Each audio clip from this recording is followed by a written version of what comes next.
I was working for all those guys at the same time. So today, if I speak with the authority of experience. It's not from the books. It's not a second-hand knowledge that I got from somebody. I don't represent government or politicians. I represent myself. I am an individual. I am not an organization. And I don't like to take sides, because I don't belong to nations. I don't belong to the crowd. I have transcended this long time ago. But the Jewish nation is dear to me. And when I see nations unifying against the Jewish people, it hurts me. Because at some point, I thought the Jewish people were the enemies of humanity. I thought that they were the enemies of our people, the Palestinian people, until I came to experience what the Jewish nation really is. Through intelligence service, through witnessing the true democratic model in an ocean of darkness, the only light in the Middle East. And I wonder, people here in the free world who think that they are free, unifying against Israel, attacking Israel, isolating Israel, boycotting Israel, BDS and all this hypocrisy. Of course, hypocrisy coming together with political correctness, because it's the same. Two faces for the same coin. In the Muslim society, I witnessed a woman who sent 5 of her children to die in suicide bombing attacks, one after another. She would put this explosive belt on them and bless them and say, "Go kill the Jews," to gain respect in her society. This is hypocrisy. My father disowned me because he's a hypocrite. On a personal level, he's a loving father. But when he puts the Hamas mask that he cannot exist without, he's a monster, he's something else. And this is the problem with that society conditioning. That if you take individuals on the side, they're just human beings like us. Any of us could have or have been brought in that environment, would be conditioned in the same way.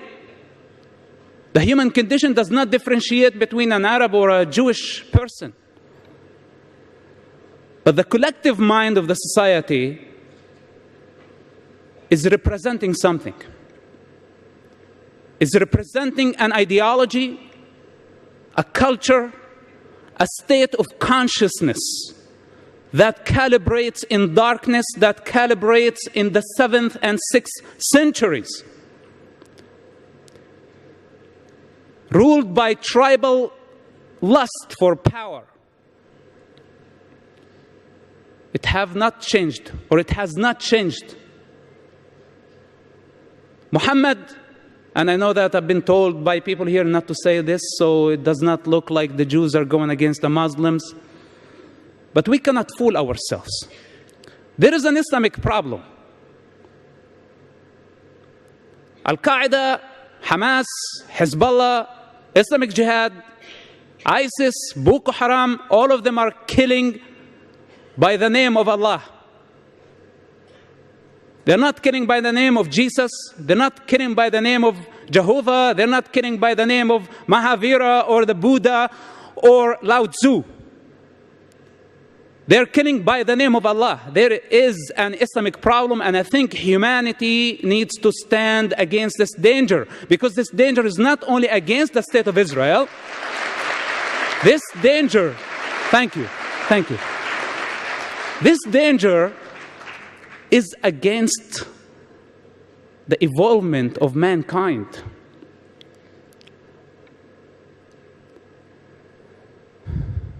Political correctness. I don't know if there is any CNN reporters or representatives here tonight. You know, political correctness, when my friend invited me to his wedding and he asked me to wear a tuxedo, and I thought it was a Speedo for a second. There is a big difference, right? That would have been politically incorrect. But when it comes to matters, universal issues, when we see waves of violence and darkness taking over and spreading, and we choose to stick our head in the sand with the name of political correctness, the truth is that we are afraid. And we are trying not to provoke them more. We are trying not to create a religious war. But there has been a religious war, whether you like it or not. The better way is to face it, to grow up, and face it with courage. This is what I say. The problem is not in the individual. We are not against the Muslim people. I cannot be against my mother and my father and my people. They're just people. And there are idiots everywhere in every nation. But I'm talking about the collective consciousness of nations, of regions, and the cosmic consciousness of all humanity. The Muslim people have a problem, and their problem is in their belief system. They have to face it, and we need to encourage them to fight the good fight, as I did. If I was able, you know, I had privileges as the son of a top Hamas leader. I had something to lose. But the average Muslim person don't have lots of things to lose. They're already living in darkness and misery. If they leave it, it's better for them. When I left, I did not leave misery. I left privilege. I left position. I was paid. I was protected. Everybody wanted me to stay wearing the mask. I am a living example and a challenge, and I will continue to be, to every individual who lives in the Muslim world, that this is the time to grow up, to destroy the walls, and to transcend the conditioning of the society. This is the only way. But to tell them, no, Islam is a religion of peace, we just create the perfect climate for terrorists to keep on growing. I say otherwise. Our problem is not with the individual, our problem is with the belief system. That humanity and the free world need to unify, as eventually, even though it was too late, the world unified against Nazism. Today, free people need to unify against Islam, not against the Muslim people, against Islam itself as a belief system.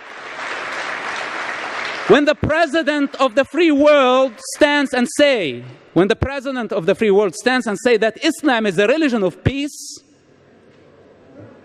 he creates the climate, he provides the climate, the perfect climate to create more terrorism.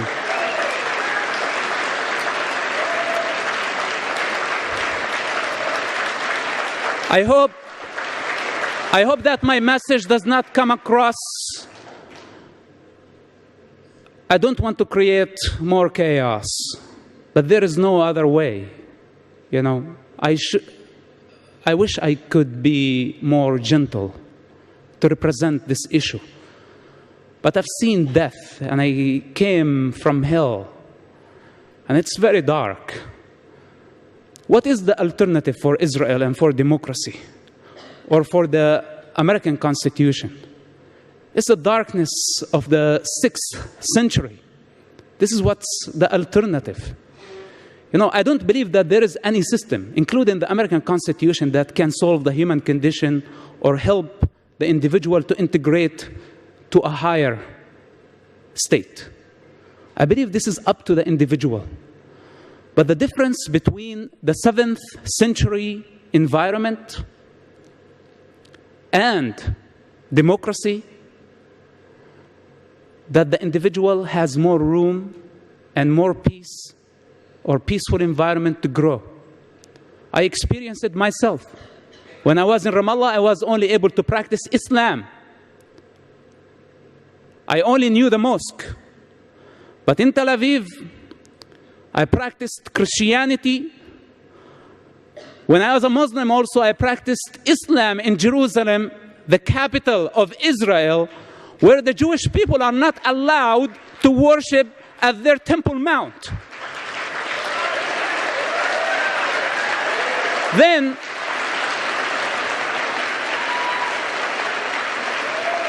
bunch of hypocrites called BDS come and compare Israel to the racist regime of South Africa. How can you compare? If it's the capital of the Jewish people and the Israeli government are not allowing the Jewish people to worship freely in their capital, on their holiest site, for political correctness, not to offend the Muslims, and give them that kind of freedom. How can we compare this to that? In Tel Aviv, I was able to practice yoga. I was able to practice Christianity. They're Muslims, they're Druze, they're all type of people, all type of religions, protected under the Israeli umbrella and the Israeli law. This is not available in the other countries surrounding. If Israel is destroyed, or if Israel is isolated, what is the alternative? What those people are doing, I really don't understand. I know that I came across pro-Israeli this afternoon, but it has been a privilege. Why not? I love Israel. I love what Israel stands for, its ethics, its values, its democracy, its love. A nation that was able to overcome the Holocaust, and instead of playing the victim mentality and blame everyone for their suffering, they were able to build a state, a democratic state, make it from a newborn state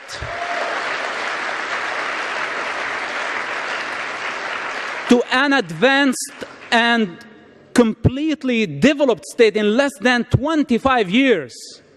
This is a great example. It has been a pleasure. I appreciate the love of the Jewish nation everywhere in the world. I don't care what they label me. Again, I speak with the authority of experience. If they have anything to say, they can say it right to my face, if they have the courage. But I doubt. I would like to conclude with another joke, if you don't mind.